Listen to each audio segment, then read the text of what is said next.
PSL এ আজ খেলা ছিল রিশাদের দল রাহুল পিন্ডিজের, আর এই ম্যাচে রীতিমতো অসাধারণ পারফরমেন্স করেছেন রিশাদ হোসেন।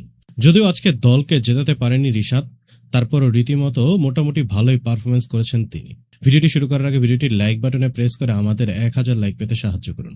আজ করাচি কিংসের মুখোমুখি হয়েছে রিশাদ হোসেনের রাহুল পিন্ডিজ, আর এই ম্যাচে রীতিমতো প্রথম ওভারে মাত্র 7 রান দিয়েছিলেন বোলিং করে রিশাদ হোসেন।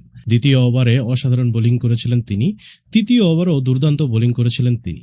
তৃতীয় ওভার একটি ক্যাচের সুযোগ পান, কিন্তু সেই ক্যাচটি খুবই কঠিন থাকার কারণে নিজেই মিস করে ফেলেন রিশাদ হোসেন।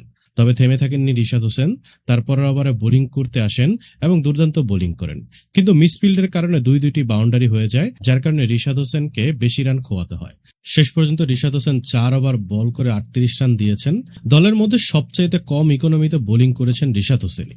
বাকি বোলাররা রীতিমতো বিধ্বস্ত হয়েছেন, যার কারণে এই ম্যাচটি হারতে হয়েছে রিশাদ হোসেনকে।